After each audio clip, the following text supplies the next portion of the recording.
Hello friends, स्वागत आहे तुमचं राणी जी के या चॅनलवरती। प्रश्न पहिला आहे, कॅप्सूलचे आवरण कशापासून बनवले जाते? Option A sulphur, B gelatin, C gluten, D gluten. Friends, उत्तर येत असेल तर उत्तर कमेंटमध्ये टाईप करा। या प्रश्नाचं योग्य उत्तर आहे ऑप्शन बी जिलेटिन।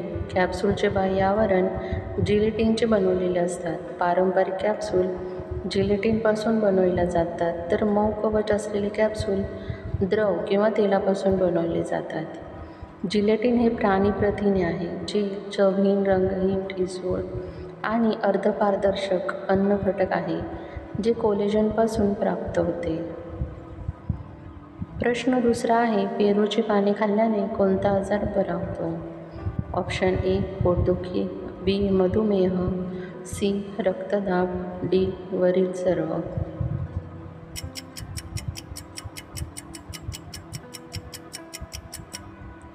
या प्रश्नाचं योग्य उत्तर आहे ऑप्शन डी वरील सर्व।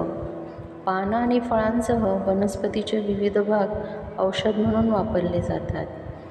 पोट आणि आतड्यांसंबंधी वेदना, मधुमेह आणि जखमेच्या उपचारांसाठी पेरूच्या पानांचा वापर करतात। तसंच उच्च रक्तदाबासाठी देखील फायदेशीर आहे।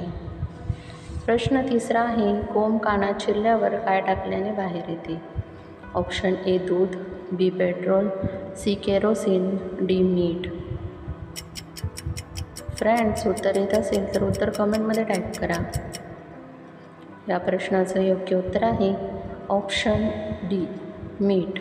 गोम चावल्याने ऑक्सिजनची प्रक्रिया मंदावते, ज्यामुळे व्यक्तीला श्वास घेण्यास त्रास होतो आणि असह्य वेदना होतात। गोम कानात गेल्यास ताबडतोब सैंधव मीठ पाण्यात टाकून ते कानात टाकावे, यामुळे गोम मरून स्वतःच कानाबाहेर येते। प्रश्न चौथा आहे, नियमित कोरफडीचा रस पिल्याने कोणता आजार बरा होतो?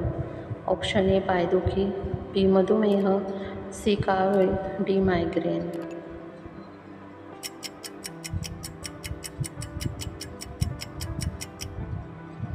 या प्रश्नाचं योग्य उत्तर आहे ऑप्शन बी मधुमेह। नियमित कोरफडीचा रस घेतल्यास चयापचय प्रक्रिया सुधारून वजन कमी होण्यास मदत होते व तसेच कोलेस्ट्रॉल, मधुमेह, मूळव्याध यांसारखे अनेक आजार बरे होतात। प्रश्न पाचवा आहे, आवळ्यामध्ये कोणते जीवनसत्व मुबलक प्रमाणात असते? ऑप्शन ए जीवनसत्व, बी जीवनसत्व, सी जीवनसत्व, डी जीवनसत्व।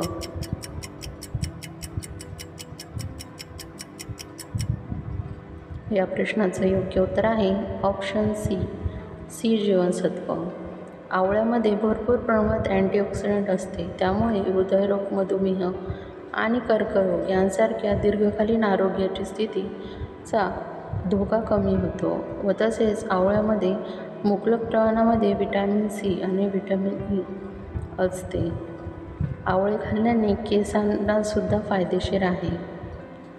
फ्रेंड्स, तुम्हाला व्हिडिओ कसा वाटला हे कमेंटमध्ये सांगा। व्हिडिओ आवडला असेल तर व्हिडिओला लाईक करा, चॅनलला सबस्क्राईब करा आणि बेल आयकॉन दाबायला विसरू नका, जेणेकरून सर्वात आधी व्हिडिओ तुमच्यापर्यंत पोहोचेल। व्हिडिओ बघितल्याबद्दल धन्यवाद।